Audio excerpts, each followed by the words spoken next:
This happened when I was a kid, about 10 years old or so.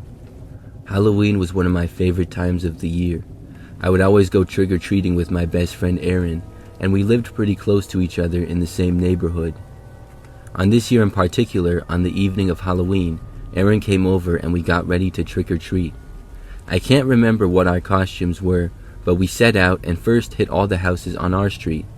We lived in a large neighborhood, but our street was really small. I think there were like 10 or 12 houses on it, and surrounding it was a large park and a golf course. Then to get to the rest of the houses, you had to cross a busier street. We got all the houses on our street within like 15 minutes. Then my mom told my older sister to drive us to the other neighborhood. We obviously wanted to go there so that we could get more candy.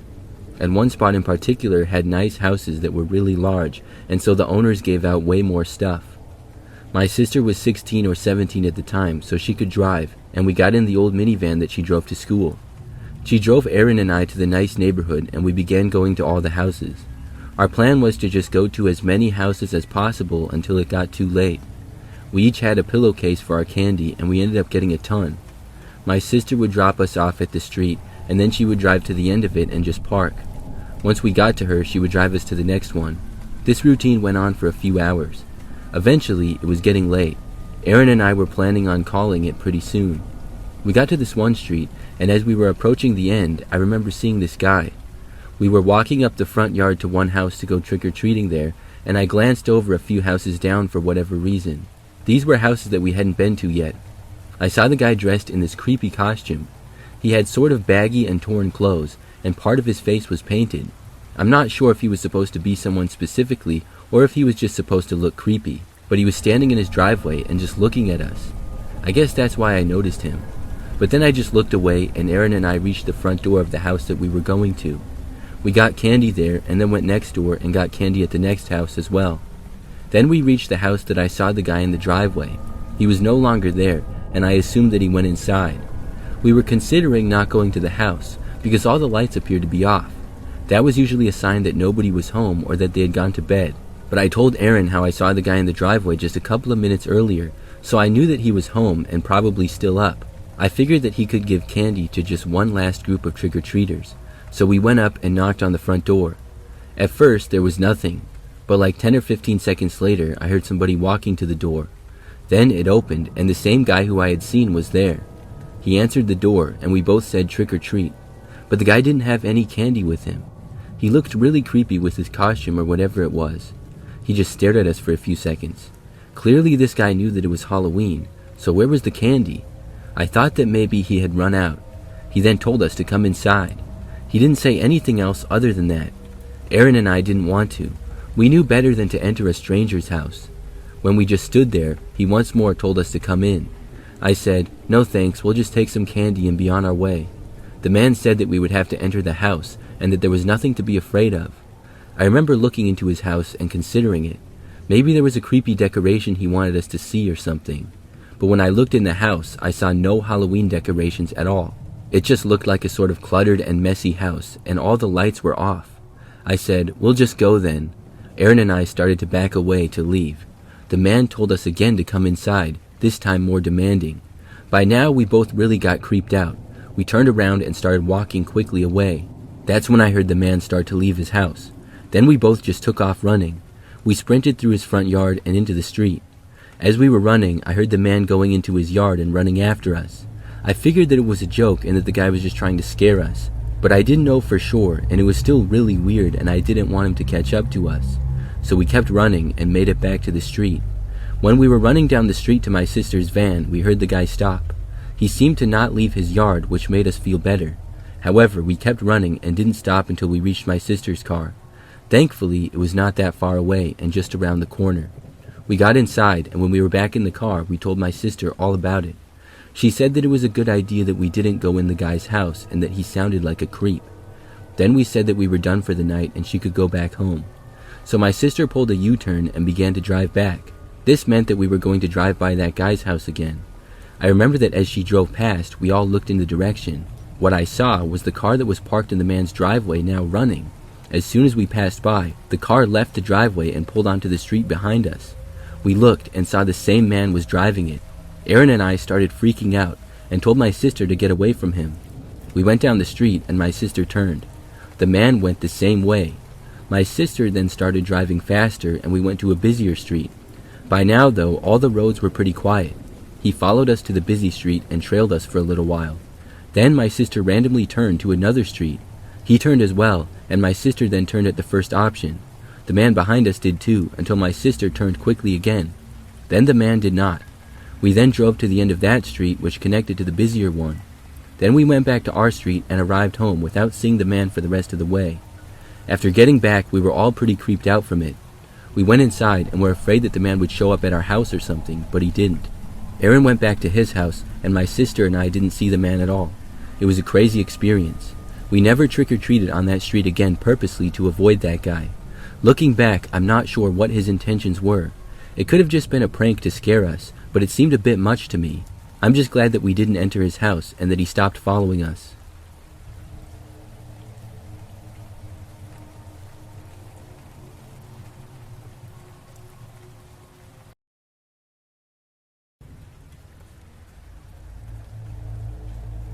This happened when I was a freshman in high school on Halloween night. My friends and I weren't quite at the point in high school where we could have any sort of Halloween party to go to, and we were too cool to go trick-or-treating, of course. We were a tight-knit group of 5 girls. We had grown up together since we were babies, and we lived in a rural town outside of city limits. To set the scene, this was a very remote, woodsy area. In our small town, one of the more thrill-seeking activities to do was what we called rolling yards. This was basically throwing rolls of toilet paper up into trees so that streams of toilet paper hang down. It's hard to explain the kind of adrenaline that you get sneaking down a rural road in the pitch black, turning down a long gravel driveway, threatening the group's lives if they make a sound. If you get caught, your parents find out, and maybe worse, you're stuck cleaning up the mess the next day. So my friends and I had decided the 2 weeks prior to this night that we were going to go on a Halloween rampage, and specifically we were going to roll the creepy house right down the rural road my friend lived on. This house had a big scare story between my friends and I for years. We would go on afternoon walks after school and pass by it often. Nobody ever came in or out of the house, but our friend's parents told us that a man lived there and he was a bit of a creep. She gave us a strict warning to stay away from the area. Looking back, the mom worked in law enforcement, and she probably had much more sinister reasons for us to stay away than she told us at the time, of course. The night went like this. Our friend's older sister drove us to the local Walmart after our parents went to bed. All 5 of us loaded up in the back seat of the car, piling onto each other's laps. We parked in the near-empty parking lot of the store at around 11:30 p.m. Then we made our way towards the toilet paper aisle, hyped up on pure adrenaline. We filled the 2 shopping carts completely full of the 99-cent rolls of toilet paper, snickering to ourselves as the clerk eyed us suspiciously while we were checking out. We threw all the rolls of toilet paper into the trunk. On the way back out of city limits, we turned down the music to discuss the play-by-play for the attack. Our getaway driver would park down the dirt road that led to some cow pastures about a mile from the man's driveway to wait on us. The 5 of us would split up into teams, walking along the edge of the woods by the road quietly. If a car would pass, we would drop to the ground and hide. We filled our arms full of rolls of toilet paper and headed towards the long gravel driveway of the targeted house. We each grabbed our rolls of toilet paper and went into the woods alongside of the gravel driveway to creep towards the house. We finally saw the faint light coming from the side of the house by the garage. It was the most terrified I had ever been. Not only was the house creepier in the moment than when we walked past it during the day, but the thought of getting caught by the man that we were specifically told to stay away from was terrifying. But regardless, we ripped open a pack of toilet paper and hurled it up towards the sky.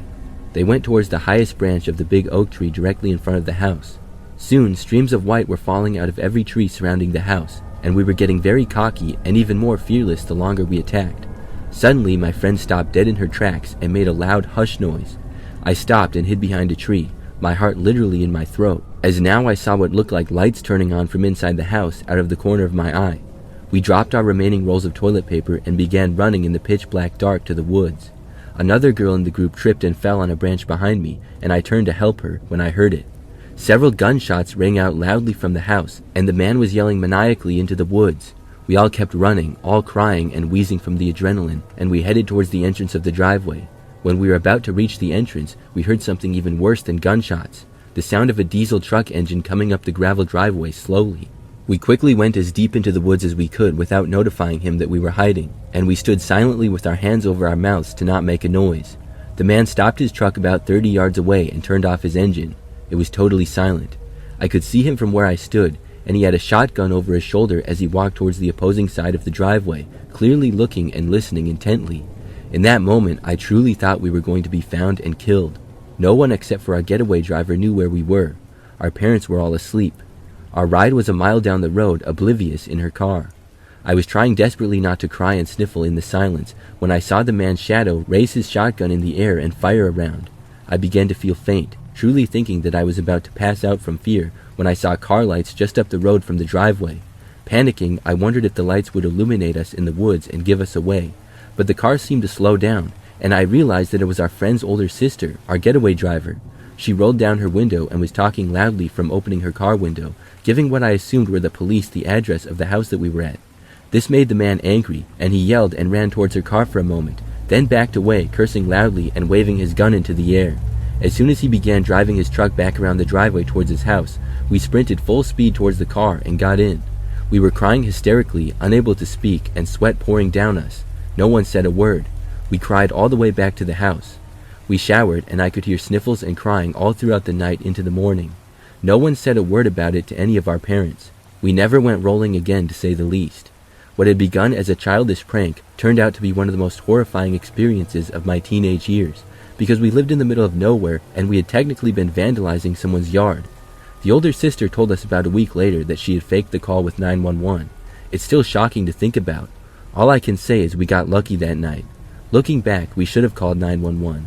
We were naive kids who were more afraid of getting in trouble than realizing how at risk we were of being hurt or killed.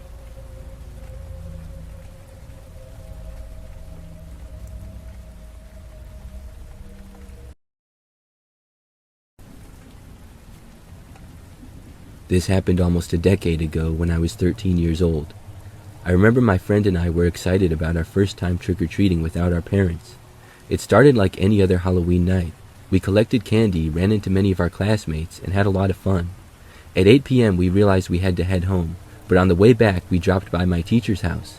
She wasn't home and the street didn't have many streetlights. To add to this, most of the houses had their lights turned off and no Halloween decorations up. My friend and I were slightly spooked and disappointed by the lack of candy. We wanted to get off of the street as soon as possible. That's when a man emerged from under one of the few streetlights. It was a police officer. Neither of us seemed to notice him before this, possibly due to the darkness. He startled us, but seemed very friendly. The cop introduced himself and pointed to one of the dark houses with no decorations. He said an older man living in that house was inviting trick-or-treaters inside. Someone called the police, but when he arrived, nobody was answering the door. He kept telling us his police car and partner were just around the block. We looked around, but couldn't see them. I was a paranoid kid. Growing up, my mom loved watching crime shows, and she'd always tell me tidbits of lessons. One of them was a story about fake cops. Although I don't remember the details, I remembered people can pretend to be police officers to gain trust. Throughout this whole exchange, I was terrified. His lack of a badge, police car, and partner did not feel right. I was also conflicted because he was smiling and seemed like he just wanted to help. That was until we heard his strange request. He said that he needed to speak to this potential predator and needed our help. Since we were young girls, the man would answer if we knocked. The officer claimed that he would hide behind the bushes next to the front door. He would wait for the man to invite us in, then jump out and catch him red-handed. At that moment, I knew my friend felt the same way I did. We both fell silent, but my friend managed to ask the officer if we could discuss. The cop said yes, but told us we had limited time. The street was silent, and he could hear everything that we would say to each other. I remember the feeling of wanting to say something, but fearing that he would hear us and escalate the situation. We just stared at each other for what felt like forever. The cop was getting increasingly impatient and told us that we had to decide quickly. At that moment, a family came down the street and noticed the officer. They were coming over to see what was happening. That's when the cop said he would be right back and to not go anywhere. My friend and I scrambled to collect our thoughts and decided to run away. We sprinted out of the street and didn't look back. On our way home, we discussed theories that ranged from him being a fake cop to him playing a prank on us, or him being a real cop, but we misunderstood the situation. When we told our parents, we downplayed it a lot and doubted our experience.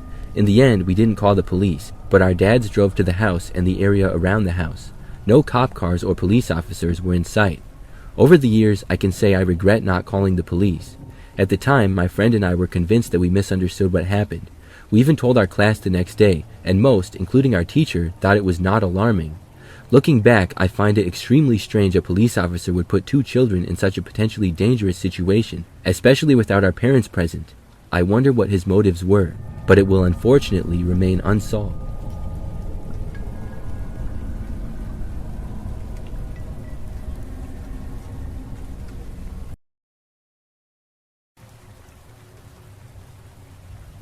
This happened back when I was a kid. It was Halloween in the year 2002, and I was 9 years old.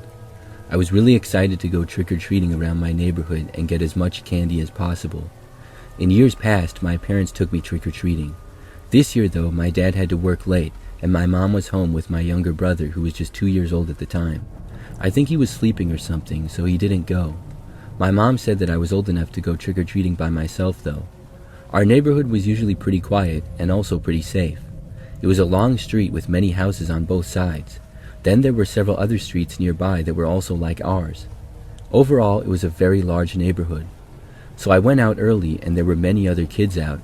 I started on our street, going door to door and getting lots of candy. After our street, I went to the next one over. Then I went up and down it, and my bag was getting filled with candy. Still, I wanted more. I knew that there were tons of other houses past the park that was at the end of that street. So I walked through the park and then started going to those houses. Pretty soon, there were not many other kids out at all. I became one of the only ones, as it was quieter over here, but it was also later at night now. I went down a couple of streets there, just enjoying the freedom of being on my own and getting so much candy. I guess I lost track of time. It was 2002, so I didn't have a smartphone like all the 9-year-olds do today. In fact, I didn't even have a watch, so I had no idea what time it was. Finally, though, my legs were getting tired from all the walking, and I decided to head back. I almost got lost, because I was farther out than I had ever been before, and I wasn't sure which way to go. But eventually, I made it to a street before the park and got my bearings back. By now, there were like no other kids out trick-or-treating. It was pretty quiet. However, I remembered that I saw this pickup truck start to slowly drive down the street. It was the first car that I had seen in a long time, and the truck had this light on top of it. It wasn't a police light, but just like a general rectangular light on the roof. I remember that the truck was gray, and it started to drive towards me. I got a bad feeling, like I think any kid would, seeing a random car slowly driving towards them at night. I walked faster, but the truck easily caught up. Then when it got a little bit in front of me, it stopped. I looked over and saw the driver's window go down. There was a man behind the wheel. He called out to me, telling me to stop. I did, and the man asked me where I was going. I said that I was going home. The man said that I was out after curfew and that he would have to drive me home. I was not aware of any curfew laws, but I had also never been out that late before by myself, and I was a 9-year-old kid, so I didn't know that much. But I did know better than to get into a car with a stranger. I told the man that I was sorry and that I lost track of time. He said that he would have to tell my parents and that he also needed to give me a ride home. I said that I would walk home now and that it wasn't that far away. The guy said something like curfew law said that he had to drive me home or something like that. I started to walk along the sidewalk and the guy told me to stop and get in the truck. I really didn't want to, so I just took off running. I went down the sidewalk and then I cut through this one random yard. I ran through a few backyards and then went into the street that was behind ours. From there, I cut through more backyards until I eventually got to our backyard. Then I ran around the house and made it back inside. When I got in, my mom told me that she was beginning to worry. I told her about the guy, and she said that there was no man in a truck who was supposed to drive kids home after curfew. She called the cops and reported him. A short time later, my dad came home, and my parents talked to the police, who then talked to me. It was crazy, but I felt better because I had a ton of Halloween candy.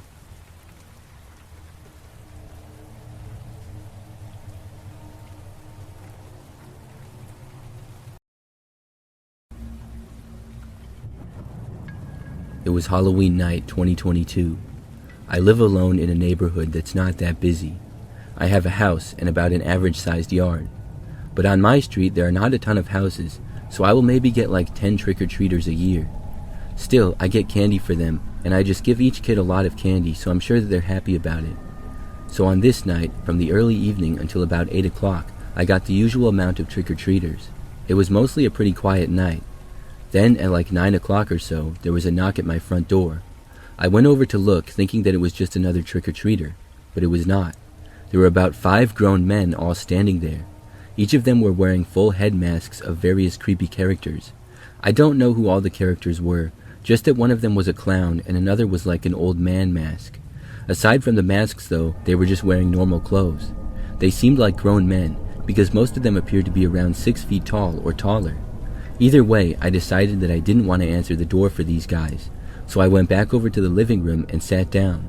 However, about a minute later, they knocked again. This time, it was louder. I didn't get up thinking that they would not knock a third time, but they did. This time, it was even more loud. I was frustrated and got up to walk over to the door. I supposed that I would answer and see what the guys wanted. But as I was walking over there, I heard someone try opening my front door, which was locked. As I approached, I saw out the living room window one of the men running by and another approaching the window. The guy who went to the window then started to bang on it. Meanwhile, I then heard knocking at my back door, which was really loud. Then I heard another banging coming from a window at the other end of my house. It seemed as though the men had split up and were all at different parts of my house now, and they were all either trying to actively enter my home or bang on a window or door. It was a pretty scary thing, and I decided to call the cops.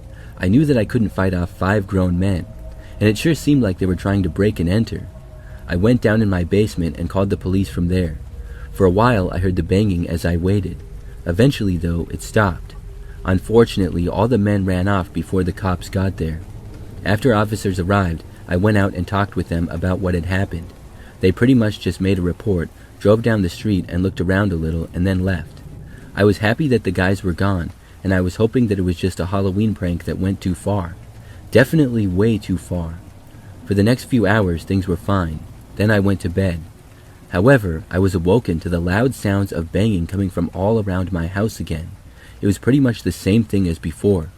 They were at all angles of my house, trying doorknobs and banging on windows. I got up and didn't know what to do. They did this for about a minute. Then they stopped. I went to a window and saw the same guys, still wearing those masks, running away. I didn't call the police again. I stayed up for a little while, seeing if they would return, but they did not, and then I went back to bed. After that night, it never happened again. I obviously don't know who those guys were because they had masks on. They were probably just trying to scare people on Halloween, but they took it way too far.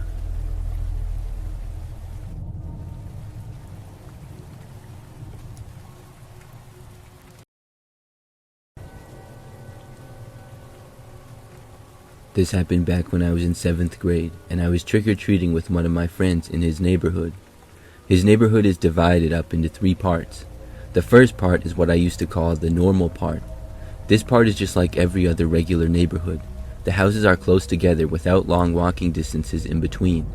The next part is what I called the big part, which is where all the larger houses were. Finally, there is a section that was very spaced out. In this part, there are a few houses here and there, but there are long distances between them. So my friend and I started out at the neighborhood Halloween party, and then continued out to the normal part, and then the big part for trick-or-treating. Everything went smoothly and was normal, and then we decided to go to the area where the houses were very spaced out. We already had a lot of candy, so we weren't planning on staying too long. We went 2 or 3 hours, and everyone was friendly and gave us candy as usual. But then we went to this one house that had all the lights on and a big bowl of candy outside. It's probably worth mentioning that my friend and I could see a few adults sitting and talking in the living room or dining room of the house. Regardless, him and I ran up to the bowl and started shoveling as much candy as we could into our bags. We didn't stop until we heard footsteps in the house. Then we booked it.